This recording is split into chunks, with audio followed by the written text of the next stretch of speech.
La crié durante 22 años. Pagué absolutamente todo. Su carrera, su coche, su piso y hasta la fianza del lugar donde iba a celebrar su boda. Entonces, me miró a los ojos y me soltó que su boda había sido ayer, solo para gente especial. Una semana después, me llamó gritando porque el alquiler del piso no se había pagado. Le respondí. ¿No te lo he dicho? Me llamo David López. Tengo 53 años y he pasado las últimas 2 décadas siendo el padre de una chica que no compartía mi sangre, pero que era mía en todo lo que importaba. O eso creía yo. Soy dueño de una cadena de lavanderías y centros de limpieza en seco con 4 locales repartidos por toda el área metropolitana de Madrid. Nada del otro mundo, pero un trabajo honrado que me permitió darle una buena vida a mi hija, Lucía.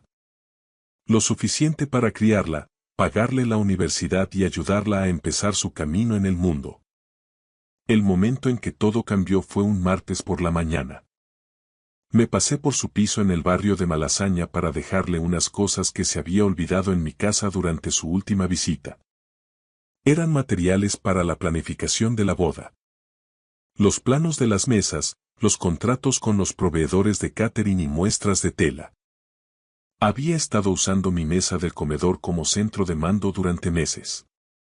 Llamé a la puerta. Lucía me abrió con el móvil en la mano, todavía en pijama, aunque eran casi las 11 de la mañana. Detrás de ella, pude ver cajas de mudanza. Me pareció extraño, no me había mencionado nada de mudarse.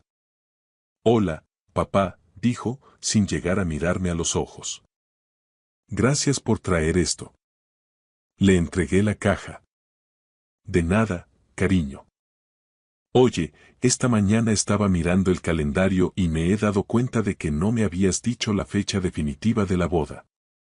Quiero asegurarme de no cerrar nada para ese fin de semana. Ella miró su teléfono y luego volvió a mirarme. Algo cruzó su rostro. No era culpa exactamente, sino más bien como si yo fuera una molestia. Ah, dijo con un tono demasiado casual, eso fue ayer. Solo para gente especial. Me quedé allí parado, con los brazos aún extendidos en el aire, sujetando el vacío donde antes estaba la caja. Mis músculos se congelaron. Al principio, las palabras no tenían sentido. Mi cerebro intentó reorganizarlas para que dolieran menos. ¿Ayer? Repetí lentamente. Lucía asintió, dándose ya la vuelta hacia el interior de su piso. Sí, algo muy pequeño. Por lo civil y luego una cena. Ya sabes cómo va esto. Pero yo no sabía cómo iba. Ya no sabía nada. Gente especial, dije, probando las palabras en mi boca como si fueran cristales rotos. Ella se encogió de hombros con desdén. Fue sobre todo la familia de Álvaro y mamá. No queríamos montar un espectáculo. Por mamá se refería a Elena, la mujer que la abandonó cuando tenía 6 años. La mujer que se perdió cada cumpleaños, cada festival del colegio y cada tutoría durante 15 años. Esa mamá recibió una invitación. Yo no. Quise gritar. Quise exigir una explicación. Quise preguntarle cómo podía borrarme de su vida de forma tan absoluta. Pero su postura, la forma en que ya me daba la espalda y su impaciencia, me dijeron que ya había tomado su decisión. Cualquier cosa que yo dijera sería solo ruido para ella. Así que hice algo que no había hecho nunca. No dije nada. Ya veo, logré articular con voz plana. Lucía me miró un segundo, quizá notando algo extraño en esas 2 palabras, pero su móvil vibró y cualquier momento que pudiéramos haber tenido se evaporó. Tengo que coger esto, dijo, retrocediendo hacia el interior. Gracias otra vez por las cosas, papá. La puerta se cerró. Sin portazos. Solo se cerró, como si yo fuera un repartidor de Amazon que acababa de completar su tarea. Caminé hacia mi furgoneta, me subí y me quedé allí sentado mucho tiempo. No lloré. No golpeé el volante. Solo me quedé mirando el salpicadero y sentí como algo fundamental se quebraba dentro de mí.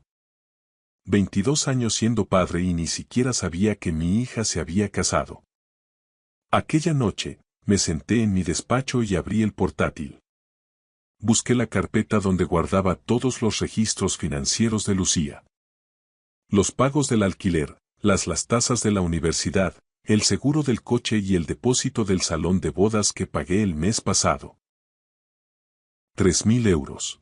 Por una boda a la que no fui invitado. Me quedé mirando los números durante mucho tiempo. Luego abrí un documento nuevo y lo titulé Plan de cierre de cuentas.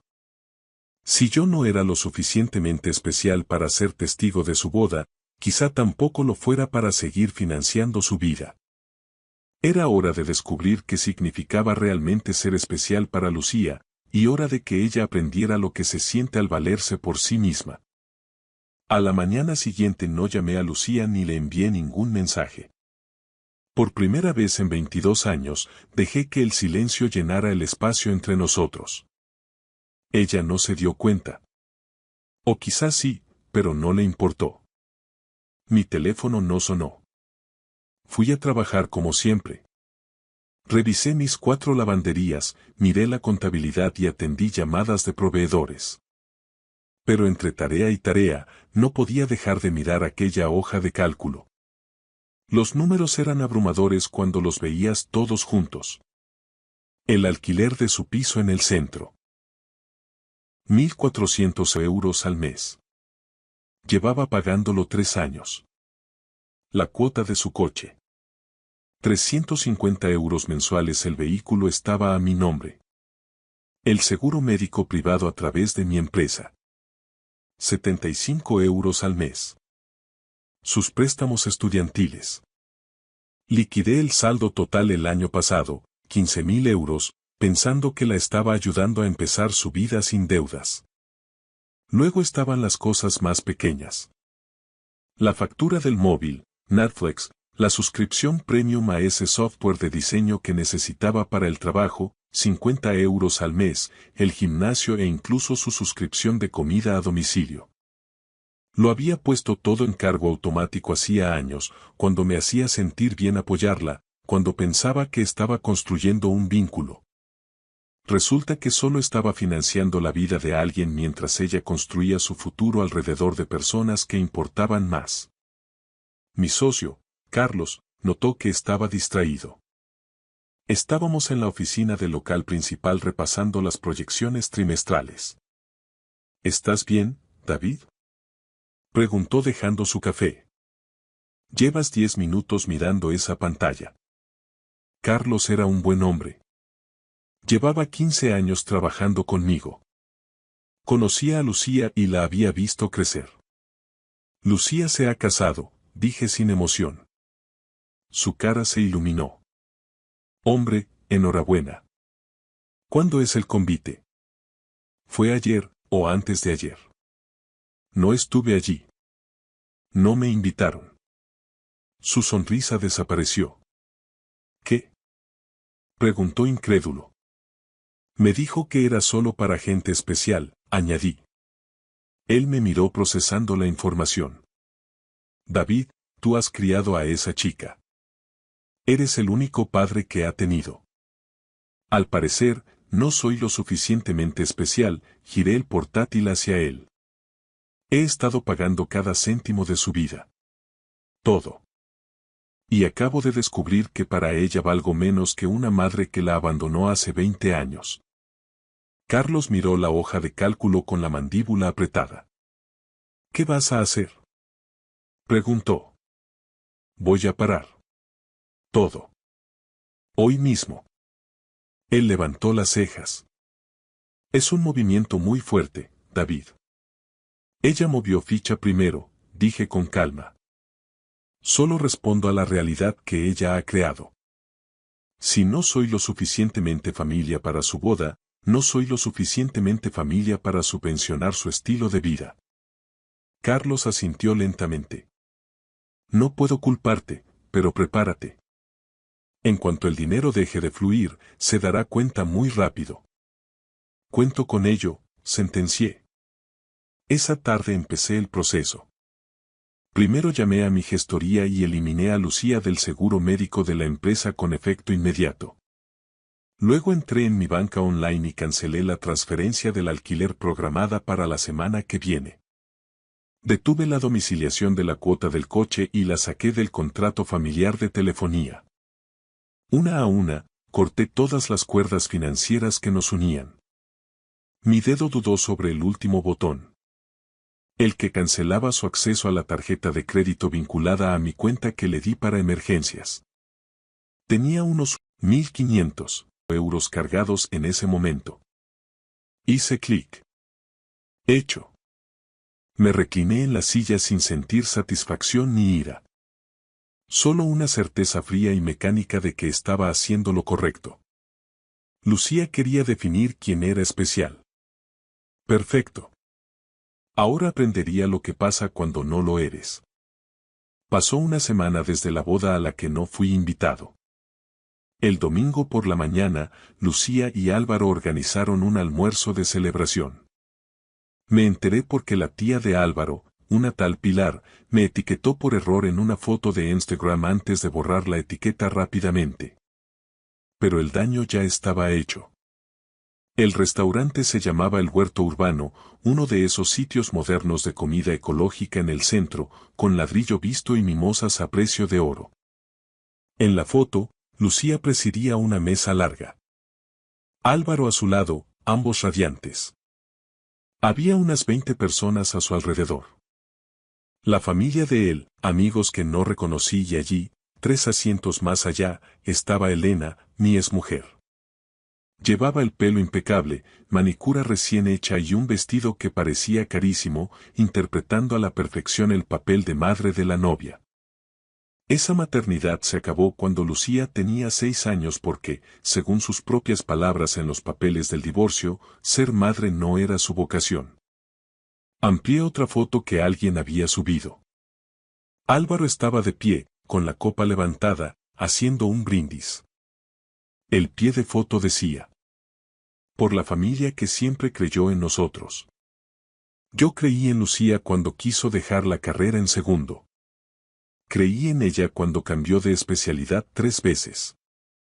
Creí en ella cuando aceptó ese trabajo mal pagado de marketing en lugar del puesto en una corporación para el que yo le había conseguido la entrevista. Y Elena. Elena enviaba una tarjeta de cumpleaños quizá una vez cada 3 años. Pero ella fue invitada al almuerzo. Ella se sentó en esa mesa, disfrutando de la celebración y fingiendo que había estado allí todo el tiempo. Dejé el móvil y fui a mi despacho. Saqué una caja de seguridad del armario donde guardo los documentos importantes. Dentro había 22 años de recuerdos. Notas del colegio, programas de festivales de danza, los papeles de la adopción y fotos de Lucía a todas las edades. En la mayoría salía conmigo. Enseñándole a montar en bici, en su graduación del instituto, mudándose a su primer piso. Había una foto al fondo. Lucía con 8 años, con su sonrisa mellada, sosteniendo una tarjeta de cartulina que ella misma había hecho. Al mejor papá del mundo, escrito con ceras de colores y corazones por todas partes. Me quedé mirándola un buen rato. Luego volví a meterlo todo en la caja y la cerré. La archivé como si fuera una prueba en un caso que ya había sido sentenciado. Mi teléfono vibró. Un mensaje de Carlos. He visto las fotos del almuerzo. ¿Estás bien? Le respondí, bien. Terminando de cerrar algunas cosas. Lo que estaba cerrando era la última pieza, la que me había guardado esperando que Lucía me contactara para disculparse o reconocer lo que había hecho. No lo hizo. Abrí el portátil y entré en el portal de la inmobiliaria que gestionaba el piso de Lucía. Yo había firmado como avalista de su contrato de alquiler hacía 2 años porque ella no tenía suficiente historial crediticio. Técnicamente, yo era el responsable legal de su renta. Redacté un correo al administrador informándole de que retiraba mi aval con efecto inmediato. Trámite legal hecho. Ahora tendrían que pedirle a Álvaro que avalara o Lucía tendría que buscar otro sitio. Después, abrí los archivos de los locales comerciales que alquilo para mis lavanderías.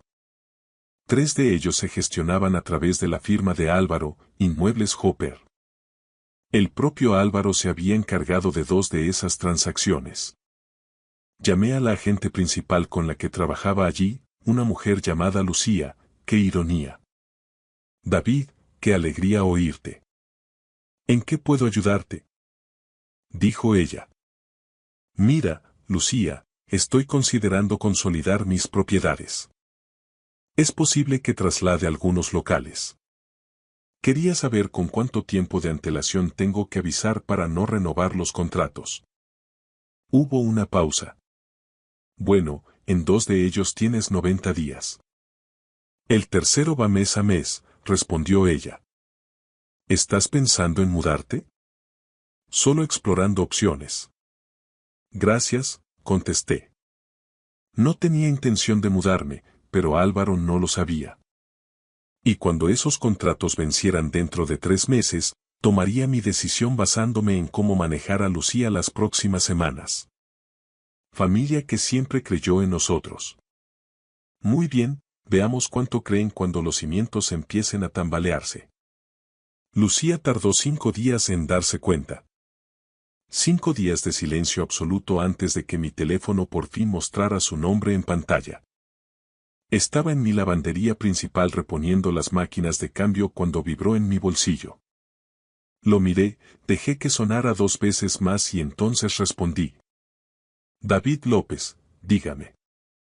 Papá. La voz de Lucía sonaba estresada. Oye, esto. He estado intentando localizarte. Ah, sí. Seguí metiendo monedas de 1 euro en la máquina. No he visto ninguna llamada perdida.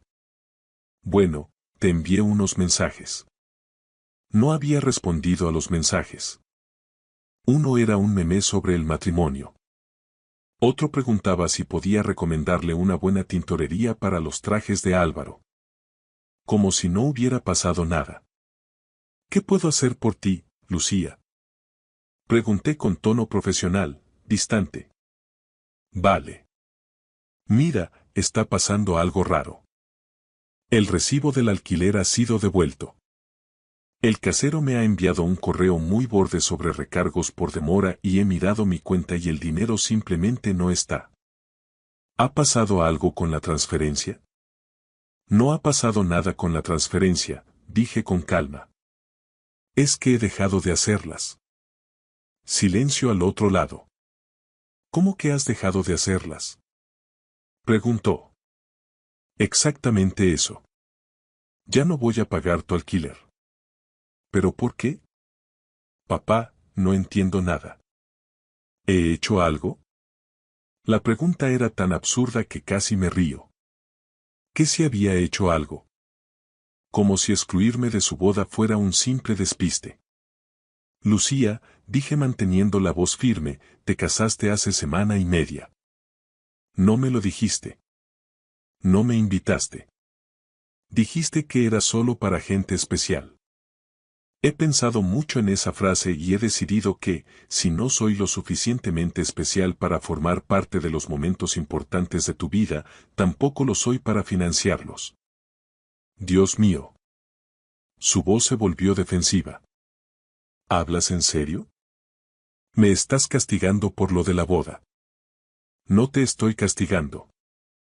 Estoy ajustando mis compromisos financieros para que reflejen la relación que realmente tenemos, no la que yo pensaba que teníamos.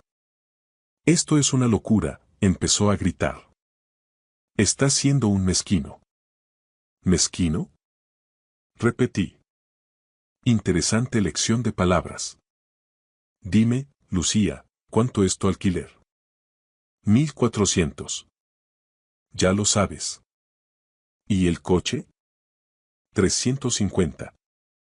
¿Y el seguro médico? Ella dudó. No sé. 200, quizá. No lo sabes, dije en voz baja, porque nunca has tenido que pensarlo. Me he encargado de todo durante tanto tiempo que ni siquiera sabes cuánto cuesta tu propia vida. Eso va a cambiar. Papá, por favor, su voz se quebró un poco, cambiando de táctica. Álvaro y yo estamos muy apretados ahora mismo. La boda costó más de lo previsto y él está esperando una comisión importante que no llegará hasta el mes que viene. No podemos pagar el alquiler y todo lo demás ahora. Es una lástima. Tendréis que buscar una solución. ¿No puedes cubrirlo solo esta vez? Te lo devolveré. Esa frase. Te lo devolveré. Me la había dicho 100 veces a lo largo de los años. Jamás cumplió ni una sola vez. No, Lucía. No puedo. No puedes o no quieres. Espetó ella. Ambas cosas, cerré la máquina de cambio y eché la llave. Tú elegiste quién era tu familia. Ahora yo elijo la mía. Esto es increíble. ¿De verdad vas a hacer esto por una boda? Esto no es por una boda, mi voz endureció. Esto es por 22 años siendo tu padre y descubrir que no significaron nada. Me borraste, Lucía. No te sorprendas si yo dejo de aparecer. Oí un sollozo ahogado. Ninguno de los dos habló. Luego ella dijo con voz gélida. Vale. Ya nos las arreglaremos solos. No te necesitamos. Me alegra oírlo, respondí. Entonces esto no debería ser un problema. Colgué antes de que pudiera replicar. 10 días después de cortar los pagos, Lucía volvió a llamar. Esta vez yo estaba cenando en una cafetería de barrio, de esas con mesas de madera y café que nunca deja de rellenarse. Vi su nombre y casi no respondo, pero la curiosidad pudo conmigo. Dime, Lucía, dije su nombre, sin cariño ni nada por el estilo. Papá, su voz estaba tensa, al límite, el alquiler y la cuota de la universidad ya están fuera de plazo. ¿Se te ha olvidado hacer el traspaso? Había estado esperando este momento. ¿No te lo dije? Pregunté con calma, tomando un sorbo de café. Te dije que daba un paso atrás. Ya tuvimos esta conversación. Ya no cubro tus gastos. Pero. Pensé que solo estabas enfadado. Pensé que te enfriarías sí. Enfriarme. Dejé la taza con cuidado. Esto no es un enfado, Lucía. Es claridad. Me dejaste muy claro qué lugar ocupo en tu vida. Estoy respondiendo en consecuencia. Papá, por favor. Su voz oscilaba entre el pánico y la rabia. El casero amenaza con el desahucio. La universidad ha bloqueado mi matrícula. Ni siquiera puedo inscribirme en las asignaturas del próximo semestre. La comisión de Álvaro sigue sin llegar. Nos estamos hundiendo. Parece una situación difícil, dije con tono neutro. ¿Qué vas a hacer al respecto? ¿Qué voy a? Se detuvo para recomponerse. ¿Puedes ayudarnos solo esta vez? Buscaremos una solución para más adelante, pero ahora mismo necesitamos. No. ¿Qué? No, Lucía. No puedo ayudarte. No puedes o no quieres. Saltó ella. Ambas cosas. Tienes un marido. Tienes a tu madre. Tienes a toda esa gente especial que era lo bastante importante como para ser testigo de tu boda. Quizá alguno de ellos pueda ayudarte. Oí su respiración agitada. Esto es de locos. ¿Estás dispuesto a dejar que pierda mi piso y me echen de la carrera por una boda? Yo no te estoy haciendo nada, mi voz se volvió de acero. Las consecuencias que afrontas son el resultado natural de tus propias decisiones. Tú elegiste excluirme. Tú elegiste fingir que yo no importaba. Ahora estás eligiendo enfrentarte a la vida sin mi apoyo financiero. Son tus elecciones, no las mías. No puedo creer que seas tan frío. Y yo no podía creer que te casaras sin decírmelo. Supongo que ambos estamos aprendiendo cosas nuevas el uno del otro. Se quedó callada un momento. Luego, con voz baja y amarga, soltó. Mamá tenía razón sobre ti. Dijo que acabarías usando el dinero para controlarme. Eso dolió. Elena seguía envenenando el pozo después de tantos años. Tu madre, dije lentamente, no ha aportado ni un solo euro a tu vida en 18 años. No tiene ni idea de lo que he hecho por ti ni por qué. Y si crees su versión de los hechos por encima de 2 décadas en las que yo he estado ahí, entonces no tenemos nada más de qué hablar. Vale, dijo Lucía con la voz rota. Vale, ya lo solucionaremos sin ti. No te preocupes. No lo haré, concluí. Colgué. Me quedé allí sentado mientras mi café se enfriaba y sentí un cambio definitivo en mi interior. No fue arrepentimiento ni satisfacción, solo una silenciosa sensación de final. El puente estaba ardiendo y yo era quien había encendido la cerilla.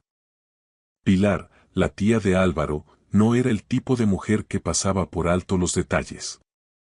A sus 63 años, tras 4 décadas como auxiliar jurídica, la observación era su superpoder.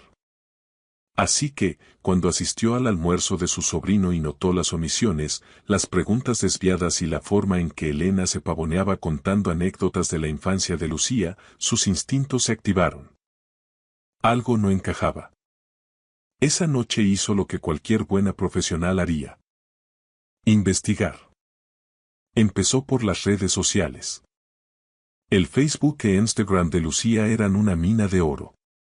Encontró un álbum titulado Mi héroe de hacía 6 años. Fotos de Lucía con un hombre al que Pilar no había visto en el almuerzo y del que nunca había oído hablar. David López. Allí estaba él en su graduación, rebosante de orgullo mudándola a la universidad enseñándole a conducir. Decenas de fotos que abarcaban años. Siempre allí, siempre presente. Pilar siguió bajando. Encontró un post de hacía 3 años. No podría haber terminado la carrera sin el apoyo de papá. Eternamente agradecida por todo lo que ha hecho por mí. Papá, no David. Papá. Pilar abrió otra pestaña y buscó el nombre de David. Encontró su negocio, Lavanderías López, con 4 locales y una reputación sólida. Luego encontró algo más.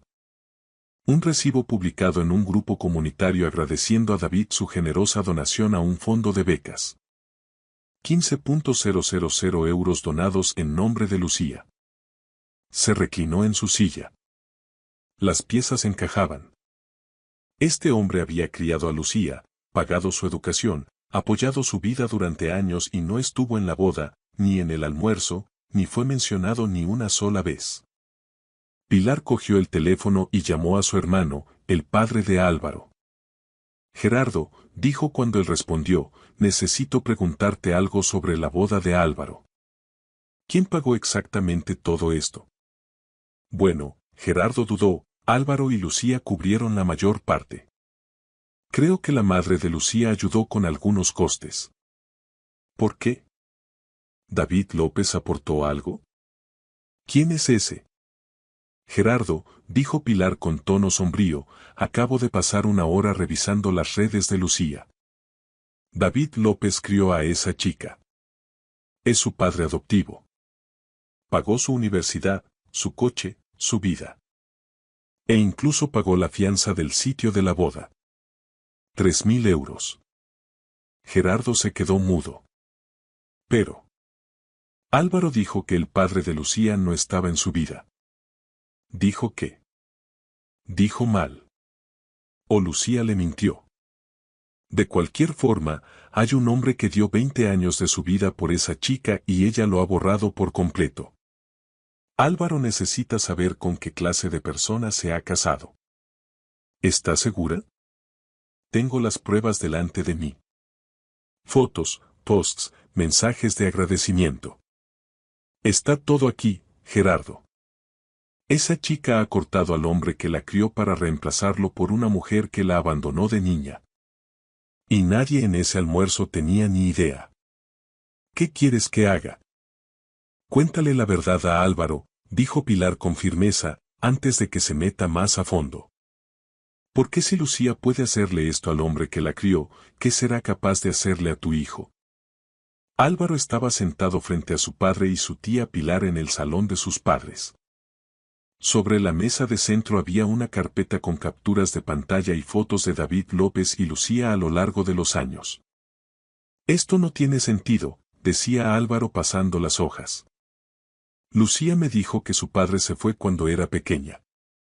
Que su madre la crió casi sola. Pilar se inclinó hacia adelante. Álvaro, tu mujer te ha mentido. David López adoptó a Lucía cuando tenía 2 años. La crió y lo pagó todo. Su educación, su coche, su piso. Incluso pagó los 3.000 euros del depósito para vuestra boda. Álvaro palideció. ¿El depósito del salón? Pero Lucía dijo que eso lo cubrió su madre. Elena no ha aportado un céntimo a la vida de Lucía en casi 20 años, dijo Pilar mostrándole otra captura. Mira esto. Un post de Lucía de hace 3 años agradeciendo a David que pagara sus préstamos de estudiante. 15.000 euros. Álvaro, a ese hombre es a quien habéis excluido de vuestra boda. Álvaro se levantó bruscamente y empezó a caminar de un lado a otro. Ella dijo que sería algo íntimo. Solo familia inmediata. Y que David no era familia inmediata. La voz de Pilar fue afilada. El hombre que la crió no era familia inmediata, pero una mujer que la abandonó sí lo era. Gerardo, el padre de Álvaro, habló en voz baja. Hijo, tienes que entender lo que esto significa. Si Lucía puede reescribir la historia de esta manera, si puede borrar a la persona que se lo dio todo, ¿qué más te puede estar ocultando? Álvaro se detuvo, pasándose las manos por el pelo. Tengo que hablar con ella. Antes de que lo hagas, dijo Pilar levantándose, deberías saber algo más.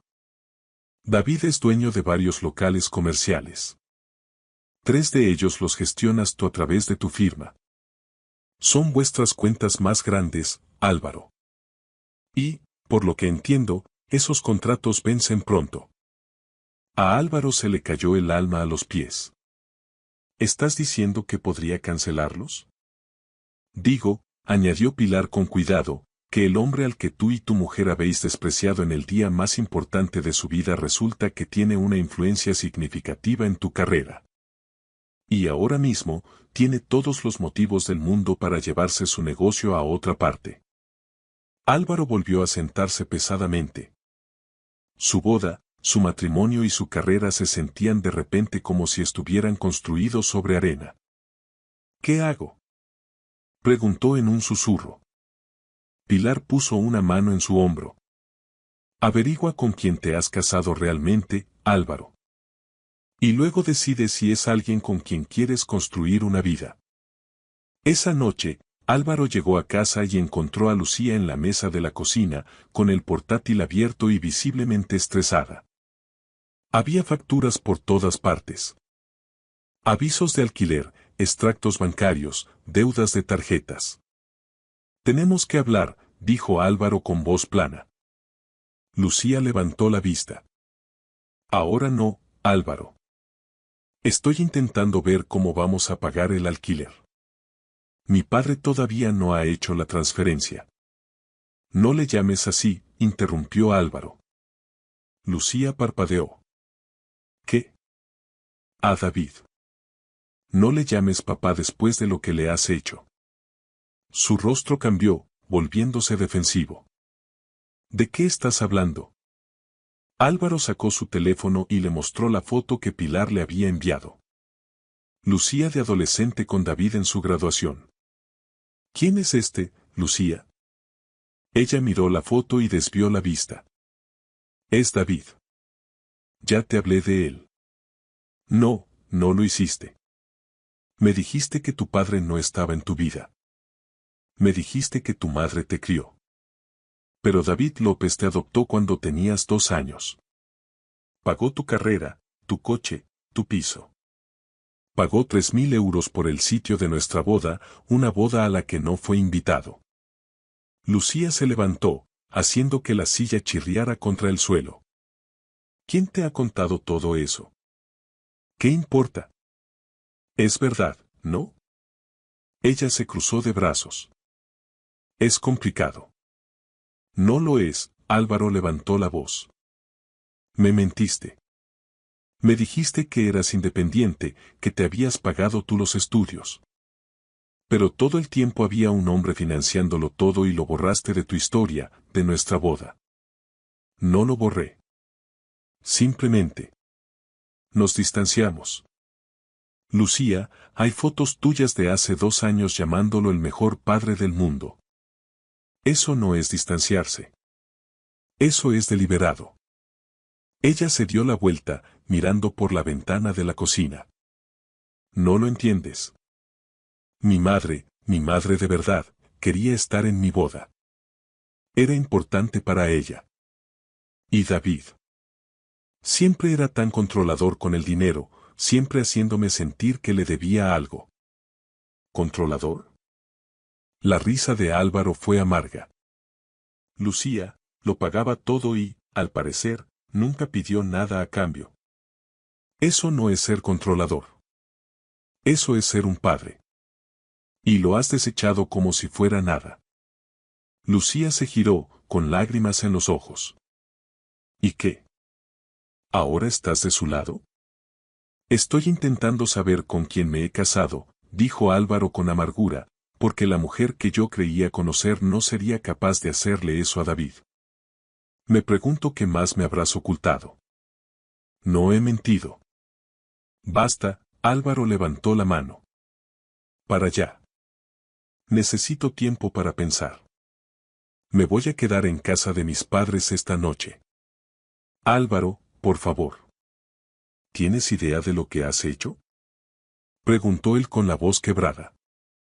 David no es un tipo cualquiera al que puedas ignorar. Es el cliente más importante de mi empresa. 3 locales, Lucía. 3 de nuestras cuentas más valiosas. ¿Y sabes qué pasará cuando esos contratos venzan en 2 meses? Se los va a llevar. ¿Por qué iba a hacer negocios con la empresa del hombre que se casó con su hija malagradecida? El rostro de Lucía se quedó blanco. Él no haría eso. ¿Por qué no? Lo has echado de tu boda. Me dijiste que no importaba. Pues enhorabuena, ahora te va a demostrar cuánto importa realmente. Álvaro cogió las llaves del mostrador. Vendré mañana a por más cosas. Hasta entonces, busca cómo vas a pagar el alquiler tú sola, porque yo he terminado de cargar con alguien que cree que la lealtad es opcional.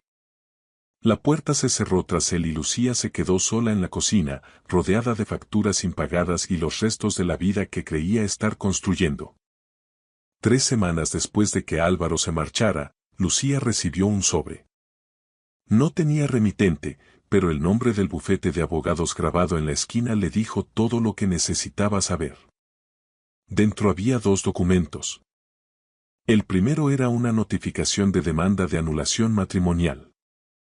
Álvaro buscaba disolver el matrimonio por vicio en el consentimiento por engaño, alegando que ella había ocultado información material sobre su dependencia financiera y sus relaciones familiares antes de la boda.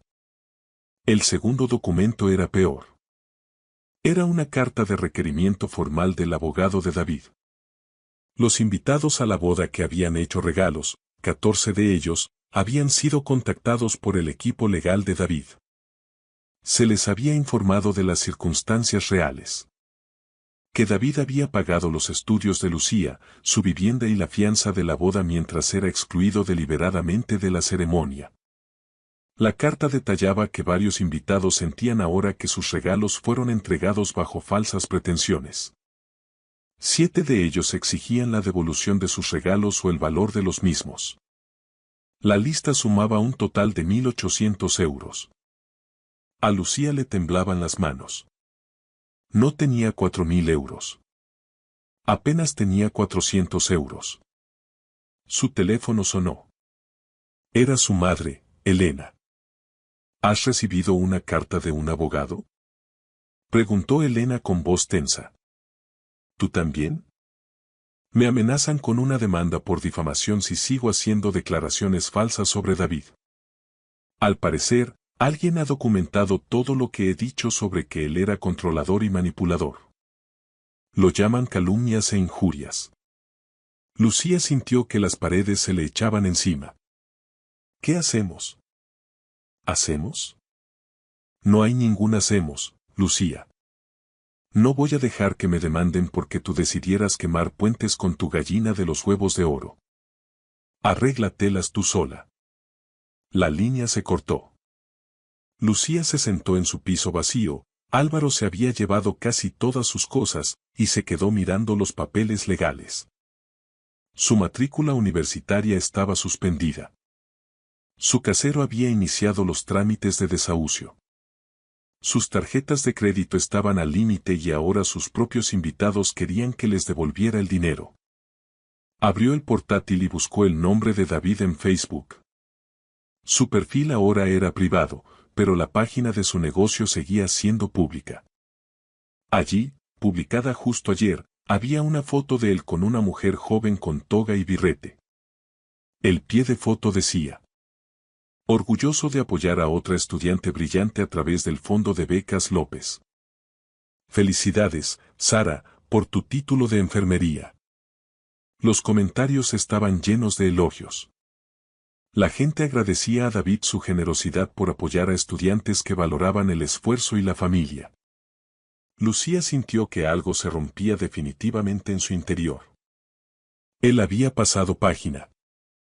Había encontrado una hija nueva a la que apoyar, una que sí lo apreciaba. Mientras ella estaba en un piso que no podía pagar, rodeada de facturas que no podía cubrir y viendo cómo su vida colapsaba, abrió un mensaje nuevo para David. Escribió: lo siento. Se quedó mirando la pantalla 10 minutos y luego lo borró. ¿Para qué?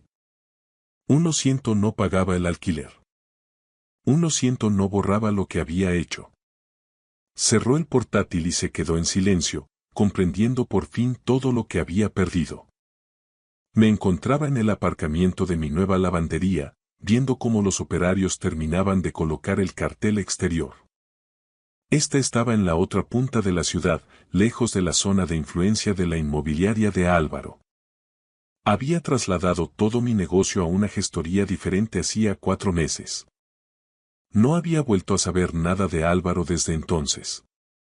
Carlos se acercó a mí con un café en la mano. El nuevo sitio tiene buena pinta, David. Gracias. Deberíamos abrir el mes que viene. ¿Has sabido algo de Lucía? Preguntó con cuidado. Negué con la cabeza. Nada en meses. Lo último que me llegó por ahí es que se ha vuelto a vivir con Elena y que trabaja en una tienda de ropa. ¿Y Álvaro? La anulación salió adelante. Se volvió a casar el mes pasado con alguien de su parroquia. Pilar me envió una foto. Se le ve feliz. Carlos asintió. Mejor para él. Se merecía algo más que lo que Lucía le hizo pasar. Mi móvil vibró. Un mensaje de Sara, la estudiante de enfermería a la que estaba ayudando con la beca, Sr. López, acabo de cobrar mi primera nómina. Le invito a comer para celebrarlo. No acepto un no por respuesta. Sonreí. Sara me recordaba a lo que yo pensaba que era Lucía. Agradecida, trabajadora, auténtica. En los últimos 8 meses he llegado a conocerla a ella y a otros becarios. Ninguno era un reemplazo para Lucía, pero me daban algo que me faltaba. Un propósito sin dolor. Hiciste lo correcto, David, dijo Carlos leyendo mi expresión, al marcharte cuando lo hiciste. No siempre se siente como lo correcto, admití, pero era necesario. Caminamos de vuelta al coche.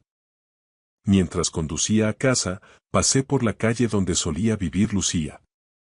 Seguí de largo sin siquiera mirar hacia allí. Esa noche, abrí mi despacho y miré la caja de seguridad que había archivado meses atrás. La de las fotos y recuerdos de Lucía. Pensé en tirarla 100 veces, pero nunca pude hacerlo. Quizá algún día lo haga. O quizá la guarde como un recordatorio. No de lo que perdí, sino de lo que aprendí. Aprendí que el amor sin respeto es solo explotación. Que la generosidad sin gratitud se convierte en derecho adquirido. Que ser padre significa saber cuándo sostener y cuándo soltar. Cerré la caja y volví a guardarla en el armario. Luego abrí mi correo y confirmé mi asistencia a la cena del fondo de becas del próximo mes. 20 estudiantes este año. 20 chicos que entendían el valor de lo que recibían. La vida seguía adelante. Y yo con ella. Gracias por escuchar mi historia hasta el final. Si resonó contigo, dale like, escribe en los comentarios qué fue lo que más te tocó y no olvides decir de dónde eres. Suscríbete al canal, vienen muchas más historias. Me llamo Alejandro Martínez.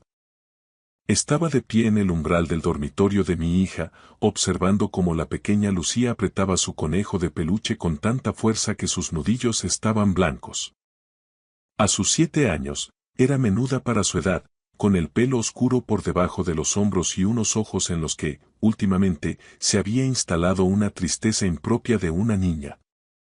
Por favor, papá, susurró. Por favor, no me obligues a ir. Mi mujer, Cristina, pasó a mi lado para entrar en la habitación.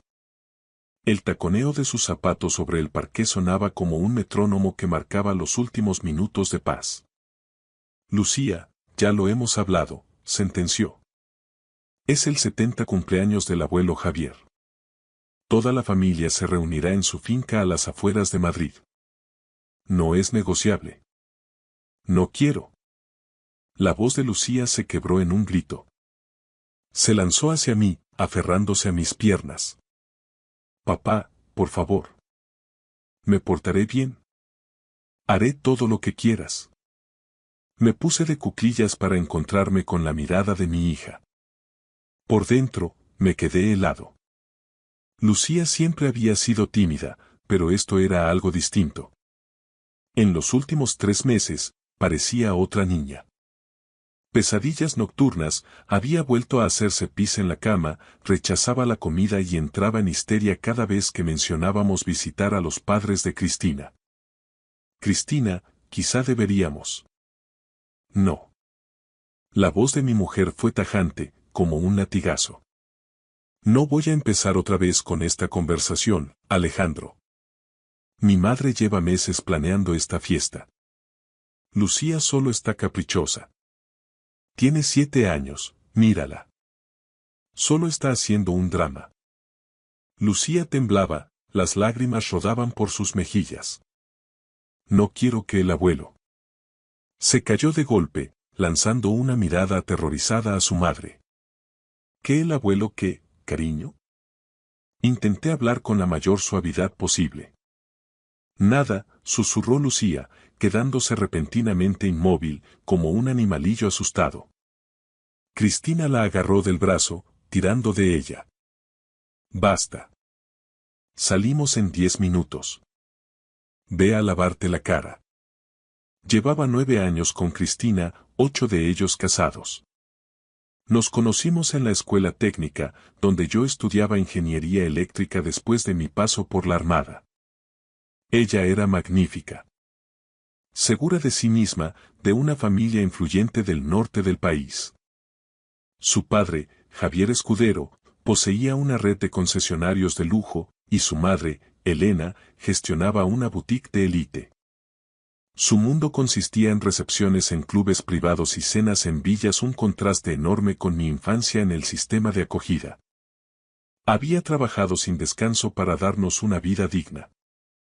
Ahora tenía mi propio negocio de instalaciones eléctricas, con 15 empleados a mi cargo. Lo había levantado todo desde cero por esta familia. Pero, al mirar a Lucía, sentí un bloque de hielo crecer en mi pecho. Cristina está aterrada de verdad. Podemos saltarnos una fiesta. Mi mujer se giró hacia mí, con los ojos echando chispas de rabia. La familia es lo primero, Alejandro. Me da igual la fase tonta por la que esté pasando Lucía. Mis padres siempre han sido generosos con nosotros.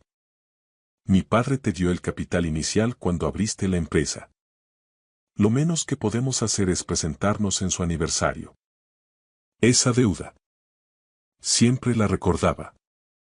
Hacía mucho que había devuelto hasta el último céntimo con intereses, pero Cristina lo usaba como un arma cada vez que yo cuestionaba la autoridad de su familia. No pido cancelarlo todo, dije con cautela. Propongo que Lucía y yo nos quedemos en casa. Diles a tus padres que se siente mal. ¿Y cómo voy a quedar yo? ¿Qué clase de madre pareceré? Su rostro, perfectamente maquillado, se distorsionó por el enfado. No. Vamos toda la familia, y punto. Arrastró a Lucía al baño. Oí los sollozos de mi hija tras la puerta cerrada y la voz cortante de Cristina exigiéndole que dejara de comportarse como un bebé. Saqué el teléfono y envié un mensaje a mi amigo Omar, dueño de una agencia de seguridad. Solo comprobando, ¿sigue todo en pie para la instalación de la semana que viene? La respuesta llegó rápido. Todo en pie. ¿Tú cómo estás? No suenas como siempre. Me quedé mirando el mensaje y luego borré mi borrador de respuesta. ¿Qué podía decir? Mi intuición gritaba que algo terrible estaba pasando, pero no tenía pruebas. Solo una niña muerta de miedo y una mujer que se negaba a escuchar. Media hora después ya estábamos en el coche. Lucía iba sentada atrás, silenciosa, mirando por la ventana con ojos vacíos. Llevaba un vestido rosa que Cristina había elegido, el pelo perfectamente peinado y recogido con un lazo. Parecía una muñeca de porcelana ideal. Capté su mirada en el espejo retrovisor. Lucía, si me necesitas, estoy aquí. ¿Tienes tu teléfono, verdad? Cristina me lanzó una mirada venenosa. No va a llevar el teléfono a una fiesta familiar. Es ridículo. Tiene 7 años. Los niños de ahora tienen móvil. No en casa de mis padres. Tienen normas sobre los aparatos durante la convivencia familiar. Cristina estiró la mano hacia atrás. El teléfono, Lucía. Rápido. Con dedos temblorosos, Lucía le tendió la vieja concha que yo le había dado para emergencias. La casa de los Escudero estaba en una urbanización exclusiva a las afueras de Madrid. Una villa lujosa con columnas y una entrada circular ya llena de coches de alta gama. Aparqué en la calle y caminamos hacia la casa. El propio Javier Escudero abrió la puerta. Un hombre alto, de pelo canoso y una sonrisa amplia que nunca llegaba a sus ojos. En su juventud había jugado al fútbol y aún conservaba esa seguridad agresiva en cada movimiento. Pero si es mi nieta favorita. Lucía se quedó literalmente petrificada. Sentí como su pequeña mano se clavaba en mi palma. Vamos, ve a darle un abrazo al abuelo, dijo Javier, abriendo los brazos de par en par. Lucía no se movió. Sentía la tensión en cada músculo de su pequeño cuerpo. Cristina soltó una risa nerviosa. Hoy está un poco tímida. No pasa nada, pronunció Javier con voz melosa. Ya vendrá conmigo cuando esté lista. Tenemos toda la tarde por delante. Sus ojos se encontraron con los míos y en ellos vi algo entre el desafío y la burla. Dentro, la casa estaba llena de parientes. Elena Escudero apareció ante nosotros envuelta en una nube de perfume caro, abrazando a Cristina y apenas rozando mi mejilla con un beso de cortesía. ¡Qué alegría que hayáis venido! Alejandro, los hombres están en la terraza. Cristina, necesito tu ayuda en la cocina. Lucía se aferró a mi mano como a un salvavidas. ¿Puede Lucía quedarse conmigo? Pregunté. La sonrisa de Elena se volvió tensa. No seas tonto. Los niños están jugando en la sala de juegos de la planta baja. Lucía sabe dónde está. En realidad, preferiría. Alejandro. El tono de Cristina sonó como una advertencia. Deja que juegue con sus primos. En ese momento apareció el hermano de Cristina, Diego. A las 2 de la tarde ya estaba visiblemente alegre por el alcohol. «Hey, pequeña Lucía. ¿Quieres ver el billar nuevo que ha comprado el abuelo?» Antes de que pudiera objetar, Diego cogió en brazos a una Lucía que se resistía. «Vamos, bicho».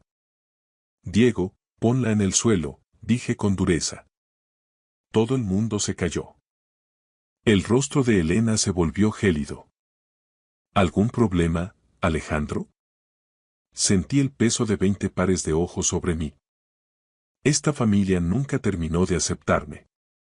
El chico del hospicio que tuvo suerte al casarse bien. Cristina siempre me suplicaba que intentara encajar y no causara problemas. Ningún problema, solté finalmente. Solo pensaba que Lucía estaría más cómoda. Los niños siempre juegan abajo durante las fiestas, interrumpió Elena con firmeza. Es la tradición. Se lo pasan mejor así. Diego llevó a Lucía hacia la puerta de la planta del sótano. Ella me miró y en sus ojos había una súplica. Y después, la puerta se cerró. Las horas pasaron con una lentitud insoportable. Apuré una cerveza en la terraza, manteniendo conversaciones vacías con los socios de Javier. Cada 15 minutos buscaba una excusa para entrar en la casa, intentando llegar a la sala de juegos, pero siempre me interceptaban. O Elena necesitaba mover unas sillas, o Javier quería enseñarme su coche nuevo, o Diego venía con rollos sobre inversiones increíbles. A las 4:30, finalmente, logré llegar a la puerta.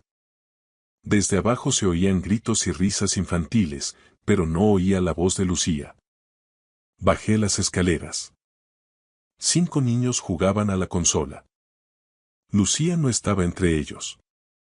¿Dónde está mi hija? Le pregunté a mi sobrino, un chaval regordete de 10 años. No sé. Hace rato que no la veo. El corazón me empezó a latir más rápido. Subí las escaleras corriendo, apartando a los invitados. Cristina estaba en el comedor, decorando la tarta con su madre. Cristina. ¿Dónde está Lucía? Abajo con los demás niños. ¿De qué hablas? No está allí. ¿Dónde está? Cristina intercambió una mirada rápida con Elena. Estará en el baño.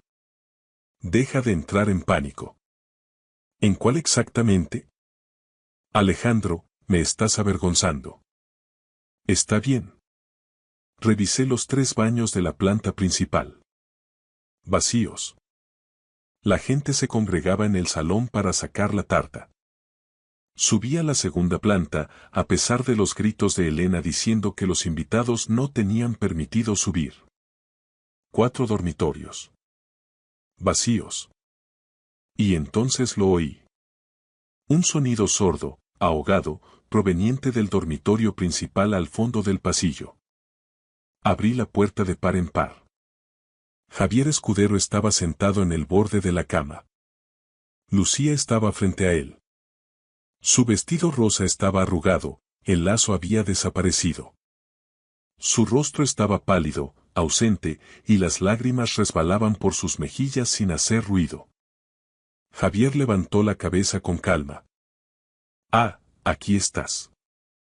Lucía se encontraba un poco mal y la he traído aquí, donde hay más tranquilidad. Cada instinto que desarrollé durante mis años de servicio en el ejército gritó peligro.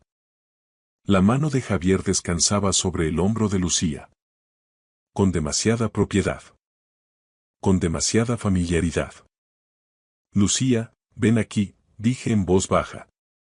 Se lanzó hacia mí como si su vida dependiera de ello y escondió la cara en mi pecho. Temblaba tanto que le castañeaban los dientes. La cogí en brazos, apretándola contra mí. Nos vamos. Ahora mismo. Espera un momento, Javier se levantó. No me detuve a escuchar. Bajé con Lucía en brazos, pasando por delante de los invitados impactados y de los gritos de protesta de Cristina. La abroché en su silla y arranqué a toda prisa. Papá. La voz de Lucía era minúscula. Estás a salvo, cariño. Estoy contigo. Me duele la tripa. Vamos al hospital. Todo va a salir bien. No se lo digas a mamá. Por favor, no se lo digas a mamá. Eso me dejó helado. ¿Por qué, pequeña? Pero Lucía cerró los ojos, sumergiéndose en algún lugar profundo dentro de sí misma. Conduje hasta el hospital Nuestra Señora, donde trabajaba como pediatra una conocida mía, Patricia López. El año pasado le había reformado la instalación eléctrica de su casa y manteníamos el contacto. Si alguien podía ayudar sin hacer preguntas innecesarias, era ella. Entré en urgencias. La enfermera de guardia, al ver mi cara, llamó inmediatamente a Patricia. Apareció en un minuto y su mirada profesional evaluó la situación al instante. Alejandro, ¿qué ha pasado? No lo sé con seguridad. Necesito que la examinen. Y necesito documentarlo todo.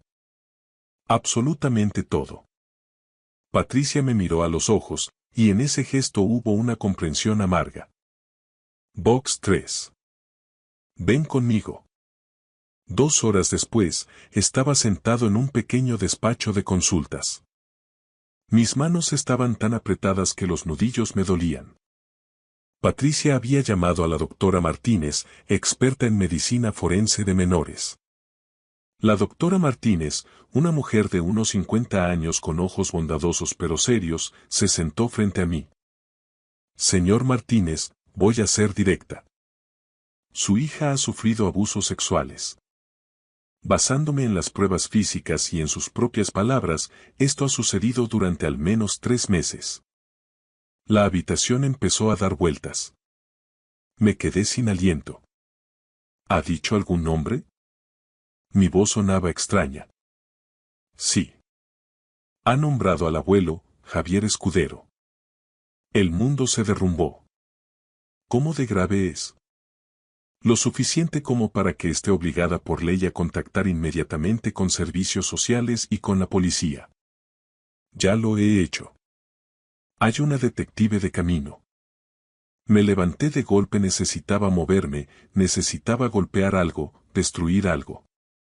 Ella me lo suplicó. Me suplicó no ir allí. No es culpa suya. Aún así la obligué. Mi mujer la obligó. La expresión de la doctora cambió. Señor Martínez. Durante el examen, Lucía ha dicho algo que me preocupa. Ha dicho. Mamá lo sabe. Mamá me dijo que tenía que ser buena con el abuelo. Esas palabras me golpearon más fuerte que cualquier impacto físico. ¿Qué? No puedo confirmar que sabía su mujer y que no. Eso lo decidirá la investigación. Pero era mi deber transmitirle sus palabras. En ese momento, Patricia entró en la sala. Alejandro, hay algo más. Tienes que ver esto. Me tendió su teléfono. Después de que te fueras de la fiesta, me ha llamado una conocida. Es vecina de los Escudero y estaba en el cumpleaños. Se llama Isabel. Vio cómo te ibas con Lucía y se preocupó muchísimo.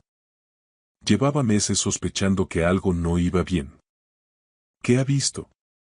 Lucía no ha sido la primera, Alejandro. Isabel vio a Javier con otra nieta hace 2 años. Se lo comunicó a Elena Escudero. ¿Y qué hizo Elena? Según Isabel, Elena le dijo que no se metiera en asuntos ajenos y le prohibió volver a acercarse a su familia. Isabel ha estado atormentada por la culpa todo este tiempo. Me desplomé de nuevo en la silla. Toda la familia de mi mujer. Ellos lo sabían. Isabel está dispuesta a testificar, añadió Patricia. Ha llevado un registro. Fechas, horas, todo lo que ha visto. Le tiene pánico a Escudero. Javier la amenazó con denunciarla por calumnias, pero ahora no puede callar más. Llamaron a la puerta. Entró una mujer de unos 40 años con mirada afilada. ¿Señor Martínez? Soy la detective Débora Vázquez. Necesito hablar con usted sobre su hija.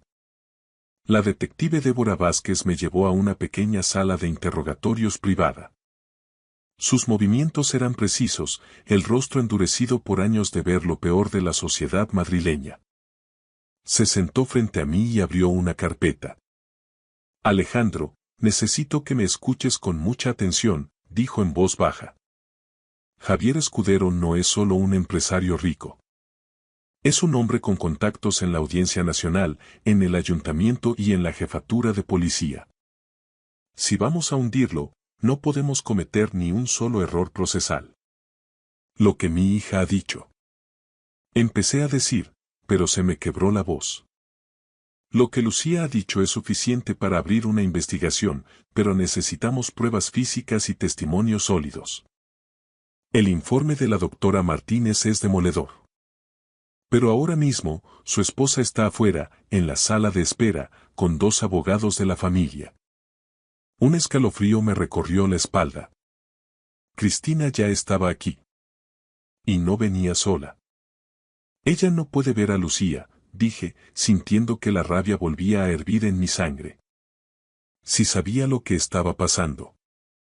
Si lo permitió. Legalmente, ella sigue siendo su madre y no hay una orden judicial que le impida el contacto, explicó Débora. A menos que usted solicite medidas cautelares urgentes. Dado el testimonio de la niña sobre la posible complicidad de la madre, puedo solicitar una orden de alejamiento temporal mientras Servicios Sociales evalúa el entorno familiar. Hágalo. Por favor, hágalo ahora. Salí del despacho directo a la sala de espera. Cristina estaba allí, impecable en su traje de diseño, flanqueada por 2 hombres de gris que sostenían maletines de piel. Parecía más preocupada por el escándalo que por el estado de su hija. Alejandro, por fin, dijo ella, acercándose. ¿Qué es esta locura? Los abogados dicen que has hecho acusaciones gravísimas. Mi padre está devastado. ¿Tienes idea del daño que estás haciendo a la reputación de la familia? La miré como si fuera una extraña. ¿Dónde estaba la mujer de la que me había enamorado? ¿En qué momento el apellido Escudero se había vuelto más importante que la vida de nuestra hija? Lucía está en una cama de hospital, Cristina. Tiene lesiones físicas. Ha nombrado a tu padre. Y ha dicho que tú lo sabías. Cristina palideció un instante, pero recuperó la compostura rápidamente. Lucía es una niña con una imaginación hiperactiva. Ha estado confundida últimamente. Ha estado aterrada.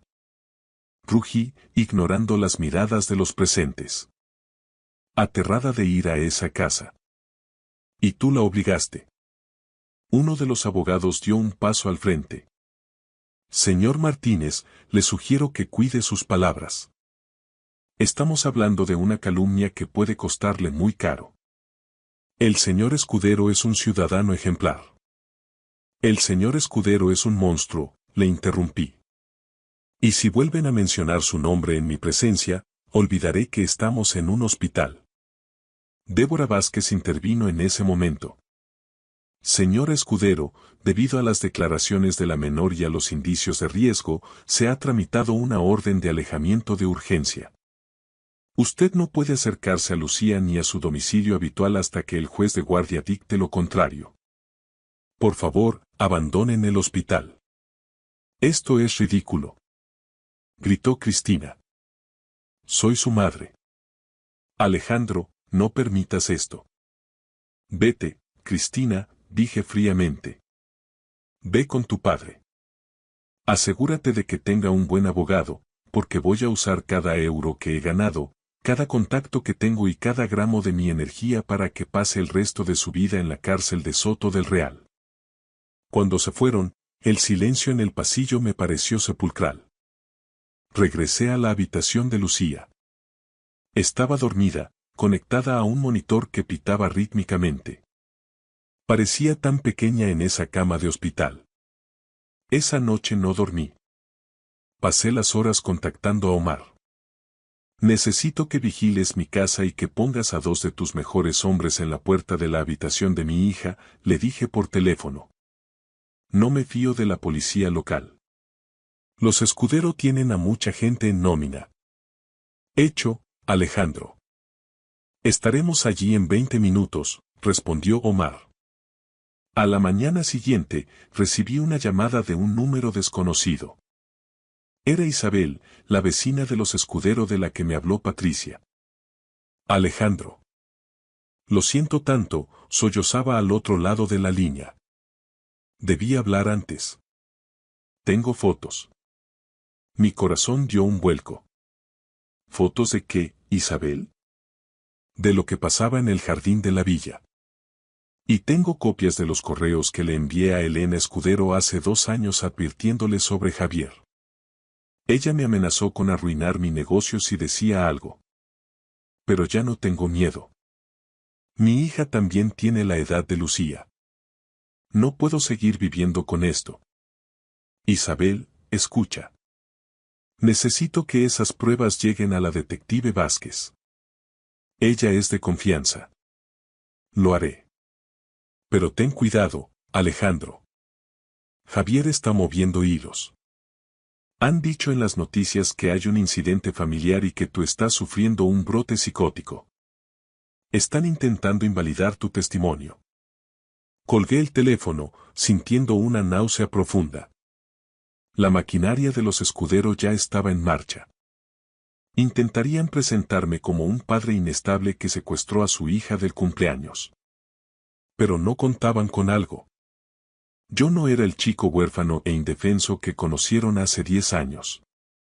Ahora era un hombre que lo tenía todo que perder y nada que temer. Fui al despacho de la doctora Martínez. Necesito el informe completo de toxicología de Lucía, pedí. ¿Por qué, Alejandro? Porque ayer, antes de salir de la fiesta, noté que Lucía estaba demasiado ausente. No solo asustada, sino sedada. La doctora Martínez frunció el ceño y revisó los resultados preliminares en su ordenador. Sus ojos se abrieron de par en par. Tienes razón. Hay trazas de benzodiazepinas en su sangre. Un sedante potente, Alejandro. A una niña de 7 años. Se lo dieron para que no gritara. O para que no recordara, concluí, sintiendo que el mundo se volvía oscuro. ¿Quién preparó su bebida ayer? Eso tendrá que determinarlo la policía. Salí del hospital y fui directo a mi oficina. Necesitaba revisar las cuentas. Sabía que Javier Escudero había estado lavando dinero a través de una de sus empresas de automoción, me lo había comentado una vez, borracho, creyendo que yo era de los suyos. En aquel entonces no le di importancia, pero ahora. Ahora ese sería el clavo final en su ataúd. Si la justicia por el abuso era lenta, la justicia por delitos fiscales en España podía ser implacable si se presentaban las pruebas adecuadas a la agencia tributaria. Llamé a mi contable, un hombre meticuloso llamado Rafael. Rafael, necesito que analices cada factura de los trabajos que hicimos para el Grupo Escudero en los últimos 5 años. Busca cualquier discrepancia, cualquier pago en B, cualquier cosa que huela a podrido. Alejandro, eso es mucho trabajo. ¿Pasa algo? Pasa que voy a desmantelar un imperio, Rafael. Y necesito que me ayudes a poner los explosivos. Mientras tanto, en el hospital, Lucía se despertó.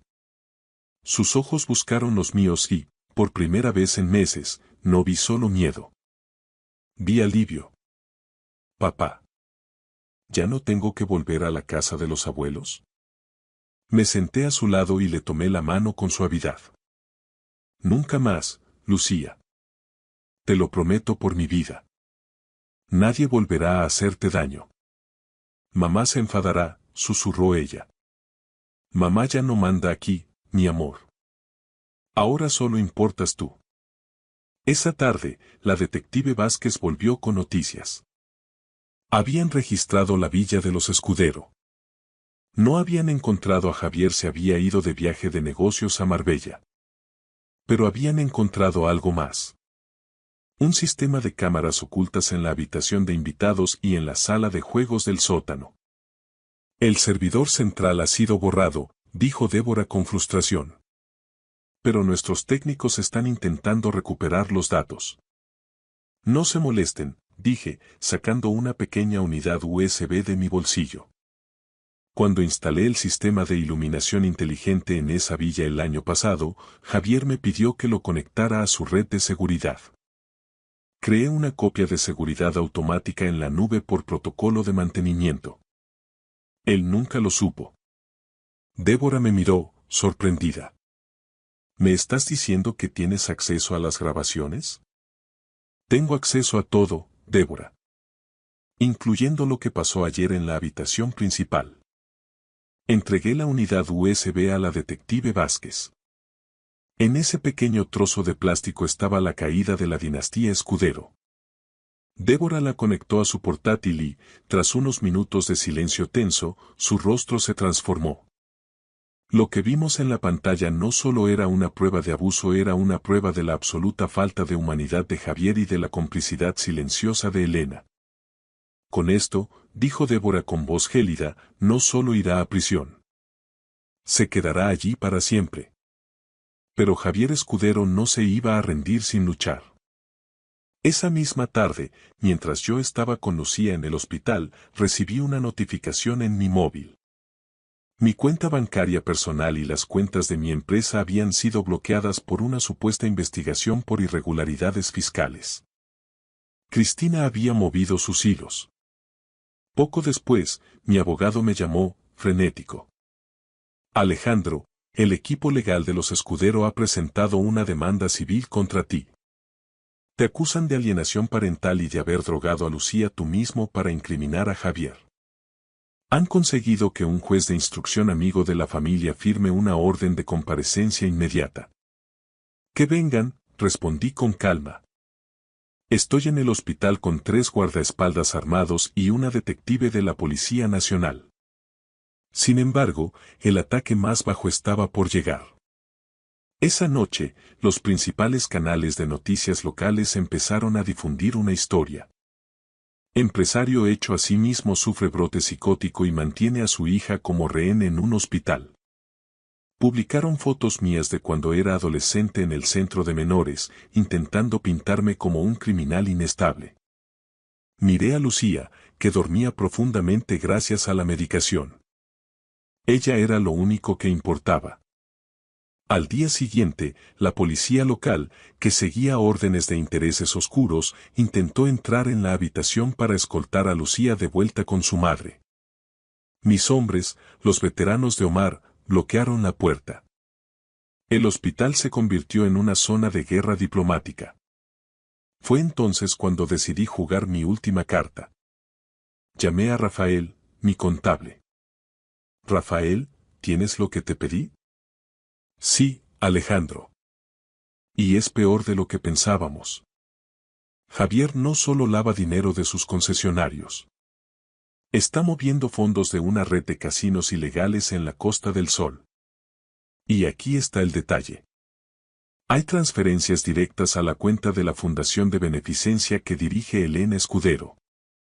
Y pagos mensuales a un alto mando de la Policía Local de Madrid. Envíalo todo a la Agencia Tributaria y a la Unidad Central de Delincuencia Económica y Fiscal, UDEF. Pero no lo hagas de forma anónima. Hazlo en mi nombre. A las 2 horas, el ambiente cambió. La UDEF entró en juego, y los contactos de Javier en la policía local se evaporaron al instante. Nadie quiere hundirse con un barco que se quema por corrupción fiscal y abusos infantiles. Mientras tanto, en un programa de televisión nacional en horario de máxima audiencia, apareció Isabel, la vecina. Llevaba consigo las grabaciones y los correos electrónicos. Su testimonio rompió la presa de silencio. En cuestión de minutos, el hashtag Justicia para Lucía se hizo viral en toda España. Javier Escudero fue detenido en una gasolinera cerca de la frontera con Portugal. Intentaba huir en un coche alquilado con 200.000 euros en efectivo. Elena Escudero fue arrestada en su boutique de la calle Serrano, acusada de encubrimiento y blanqueo de capitales. Y luego estaba Cristina. Ella vino al hospital una última vez, ya sin abogados y con el rostro desencajado por el llanto. Alejandro, por favor. Yo no sabía que era tan grave. Yo solo quería proteger el honor de la familia.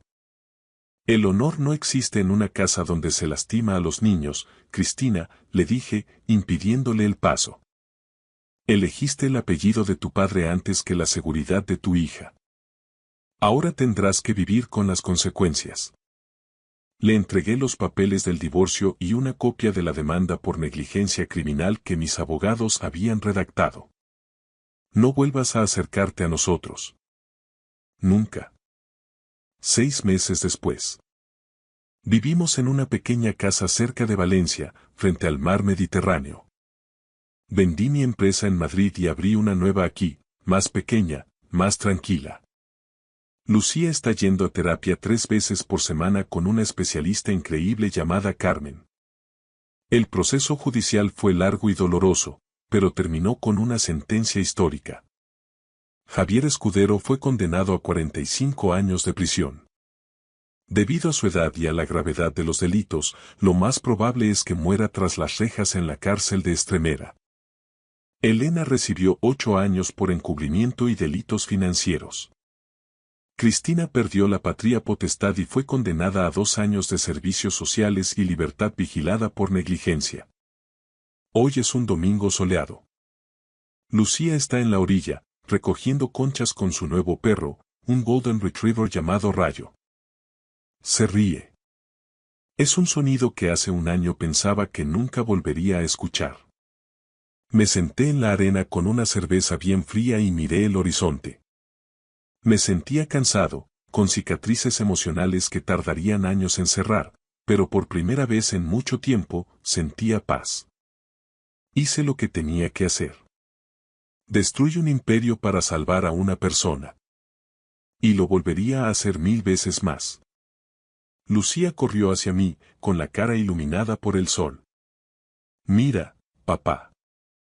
He encontrado una estrella de mar. La levanté en brazos y la estreché contra mi pecho.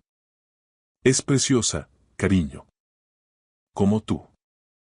La justicia en España puede ser lenta y a veces parece que favorece a los que tienen dinero, pero aprendí que cuando la verdad es tan brillante como el sol de Valencia, no hay sombra lo suficientemente grande como para ocultarla. Gracias por escuchar mi historia hasta el final. Si resonó contigo, dale like, escribe en los comentarios qué fue lo que más te tocó y no olvides decir de dónde eres. Suscríbete al canal, vienen muchas más historias.